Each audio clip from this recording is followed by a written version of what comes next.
E a maconha já foi moeda? A cannabis sativa já foi uma moeda de troca e servia inclusive para pagar impostos. É o que você vai ver logo depois da nossa vinheta. Fica aí.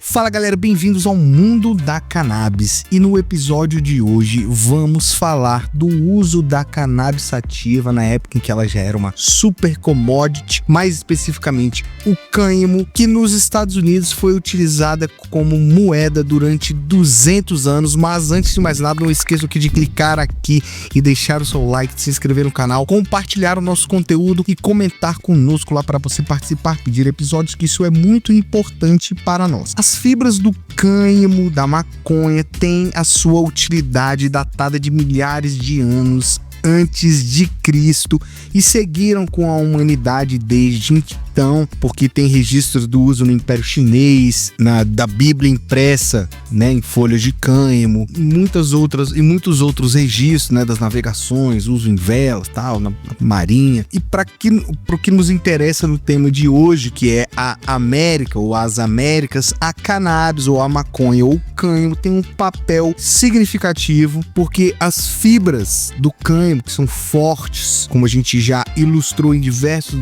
episódios aqui no nosso canal, são bem fortes, de longa durabilidade. Isso fez com que os nativos americanos cultivassem para a produção de fios, cordas em geral, roupas, papel, alimentos, sementes de cânhamo. E o primeiro registro de uso de cânhamo pelos americanos data de 1632, conforme foi determinado pela Assembleia da Virgínia, e que constou que todo plantador forneça sementes de linho e cânhamo e continue plantando. Pouco tempo depois, então, outros tribunais, porque lá nos Estados Unidos tem esse negócio dos condados, tribunais e tal, de Massachusetts e de Connecticut, incentivaram os agricultores a evoluir no consumo e na produção, processamento em geral dessa planta.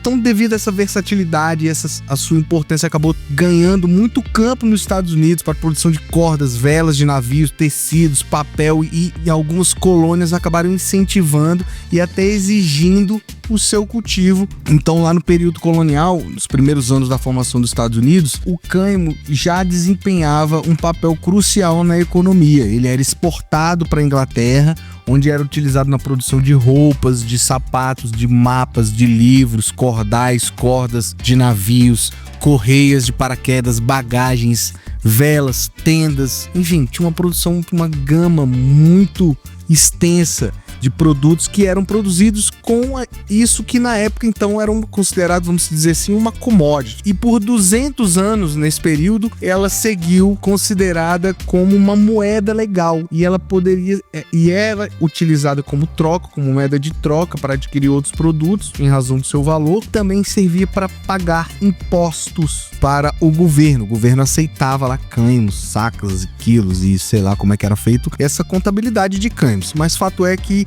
isso aconteceu e se perdurou durante 200 anos. Com os Estados Unidos ganhando a independência da Grã-Bretanha no final do século XVIII, o cânhamo então permaneceu disponível para os americanos, e muitos deles, alguns deles famosos, cultivaram cânhamo. Para vocês terem ideia, George Washington, que foi o primeiro presidente dos Estados Unidos, e Thomas Jefferson, que é o terceiro presidente dos Estados Unidos, cultivavam cannabis sativa, maconha, em suas plantações, e no caso era o cânhamo. Benjamin Franklin também começou uma das primeiras fábricas de papel dos Estados Unidos, que era feita de papel de cânhamo. E Henry Ford apresentou um carro feito de fibras de cânhamo, um carro feito de maconha, que inclusive nós fizemos um episódio, que vocês vão ver aí, vai deixar um link, vai aparecer em algum lugar aí, para falar desse carro. Foi um episódio bem legal, para quem nunca viu, vai lá e curte esse vídeo, é bem legal. Então, além disso, alguns historiadores registram que os primeiros rascunhos da Declaração da Independência dos Estados Unidos foram escritos em um papel de cânhamo. Então o uso do cânhamo se aumentou durante esse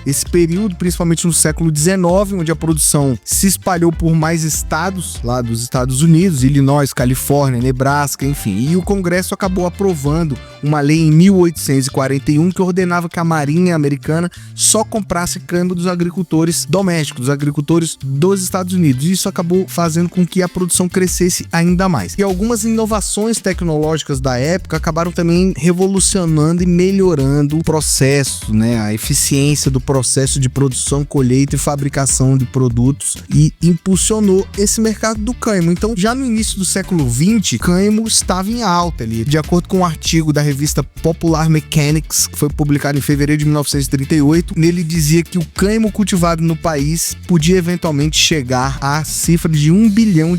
Ou seja, lá naquele período, antes da proibição, já trazia para o mercado americano um retorno significativo nessa monta estimada lá pela Popular Mechanics em 1938 de $1 bilhão.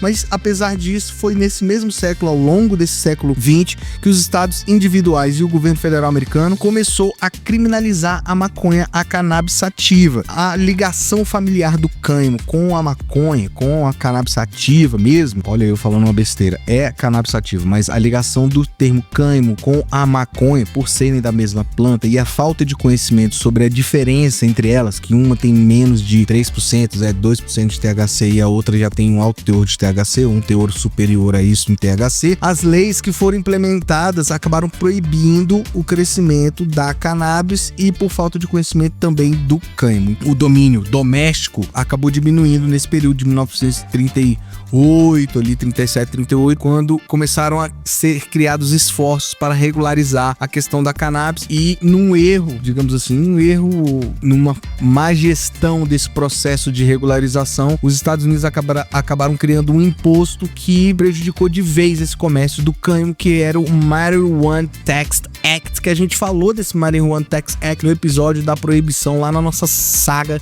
do mundo da cannabis. Se você não viu, vai lá e vê. E embora essa lei tributária não proibisse o cultivo do cânhamo, ela acabou adicionando um imposto de transferência de $100 sobre as vendas, e isso prejudicou muito, fazendo com que os agricultores domésticos ficassem desincentivados. E nesse mesmo ano de 1938 surgiram algumas fibras sintéticas, como por exemplo o nylon, que foi patenteado nesse ano de 1938, e com isso a demanda por cânhamo acabou diminuindo. Só que apesar da proibição, no contexto da Segunda Guerra, que obviamente logo em seguida veio a Segunda Guerra, nesse contexto da Segunda Guerra o governo federal acabou lançando uma campanha para incentivar, uma campanha pró-cânhamo, para incentivar os agricultores a produzirem o cânhamo lá e abastecer o exército americano. Então, inclusive, nessa campanha tinha a distribuição lá de 400 mil libras de sementes, e inclusive o lançamento de um filme que chamava Cânhamo pela Vitória, para incentivar que esses agricultores cultivassem o máximo possível para ajudar os esforços de guerra, vamos dizer assim, patrióticos e tal. Então, terminada a Segunda Guerra, iniciou outra guerra, que aí a gente já falou sobre ela também lá na nossa saga, que foi